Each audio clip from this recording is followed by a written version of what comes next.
Bapak Ibu Jemaat yang dikasihi Tuhan, kita akan mendengarkan renungan. Marilah kita mempersiapkan hati dan pikiran kita bersatu di dalam doa. Kasih, karunia, dan damai sejahtera dari Allah Bapa kita dan dari anaknya Tuhan Yesus Kristus menyertai kamu. Amin. Firman Tuhan yang menjadi nas renungan bagi kita pada hari ini tertulis dalam Kejadian pasal 3 ayat 8. Ketika mereka mendengar bunyi langkah Tuhan Allah yang berjalan-jalan dalam taman itu pada waktu hari sejuk, bersembunyilah manusia dan istrinya itu terhadap Tuhan Allah di antara pohon-pohonan dalam taman. Demikian firman Tuhan. Manusia jatuh ke dalam dosa. Jemaat yang baik hati, kapan saja, di mana saja, ketika kita tidak mampu untuk mengendalikan diri atas setiap hal yang ada di sekeliling kita yang menjadi tawaran dalam kehidupan ini, kita bisa saja jatuh ke dalam dosa. Padahal kalau kita memikirkan atau mengkaji ulang, semua sudah tersedia dan lengkap diberikan Tuhan bagi kita. Terkadang ada waktunya kita untuk meminta, ada waktunya kita sedang menikmati karena banyaknya berkat Tuhan dalam kehidupan. Namun dalam situasi apapun itu, pencobaan itu atau ujian pasti akan datang kapan atau di mana saja. Terbukti sewaktu Adam dan Hawa telah diciptakan Tuhan dan diberikan tempat Taman Eden untuk mereka dapat menikmati segala sesuatunya. Semua telah tersedia dengan baik dan Allah menciptakan dari hari pertama sampai dengan hari yang ke-6 dengan sungguh amat baik. Tapi sangat disayangkan, ternyata Adam dan Hawa tidak mengikuti setiap perintah Tuhan. Mereka tergoda hanya karena kenikmatan sesaat. Mereka ingin sama dengan Allah, sehingga mereka jatuh ke dalam dosa. Peristiwa dalam Kejadian pasal 3 ayat 8 ini adalah setelah mereka jatuh dalam dosa.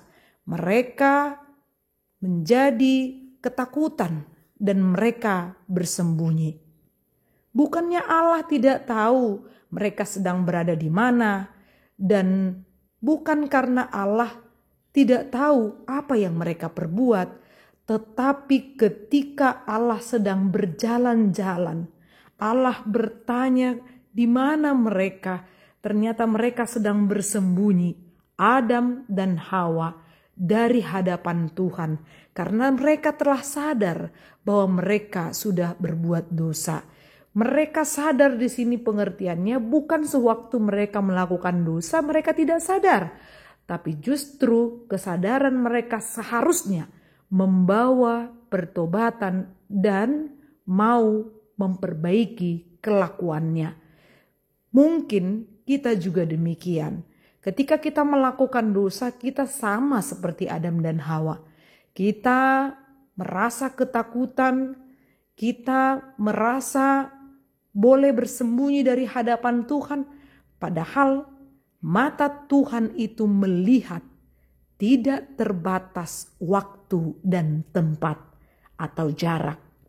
Belakangan hari ini juga ada orang yang dengan tipe yang berbeda. Mungkin karena dia merasa tidak terlihat melakukan dosa oleh khalayak ramai, maka dia merasa tidak ada yang tahu, akhirnya melanjutkan perbuatan dosa. Pada hakikatnya, setiap orang yang melakukan dosa akan diikuti dengan ketakutan atau berusaha untuk sembunyi supaya tidak terlihat oleh siapapun. Namun gerak-gerik kita selalu diketahui oleh Allah. Mari sadar apa yang kita perbuat itu diketahui oleh Allah. Perbuatan baik, perbuatan jahat, semuanya diketahui oleh Allah. Jadi marilah, tidak ada gunanya melakukan dosa.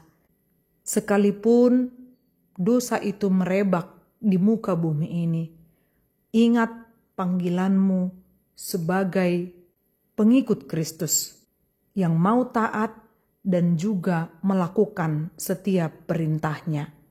Dengan demikian kita tidak akan lagi tersembunyi, takut, atau disertai oleh kegeraman atau kerakusan karena ingin berusaha melakukan dosa yang lain, melainkan mari terus berjuang sebagai orang-orang yang sadar bahwa dirinya adalah orang yang percaya, yang menerima keselamatan.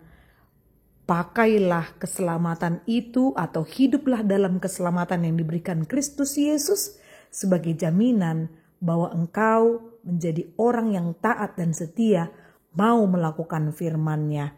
Ingat, Tuhan melihat apa yang engkau perbuat di rumah, di tempat pekerjaanmu, mungkin di tempat engkau sedang studi atau di mana saja kita berada. Allah tidak akan diam untuk orang-orang yang melakukan kejahatan. Dia akan menunjukkan keadilannya untuk membimbing dan mendidik setiap umat yang diciptakannya. Amin, kita berdoa. Bapa yang baik, terima kasih Tuhan untuk firman-Mu yang sudah kami dengarkan, yang membimbing dan mendidik kami, supaya kami mau berkomitmen dan konsisten melakukan segala yang baik sesuai dengan perintah-Mu. Ajari kami Tuhan dengan tuntunan Roh Kudus-Mu. Dalam nama Yesus, amin. Salam sehat, Tuhan memberkati.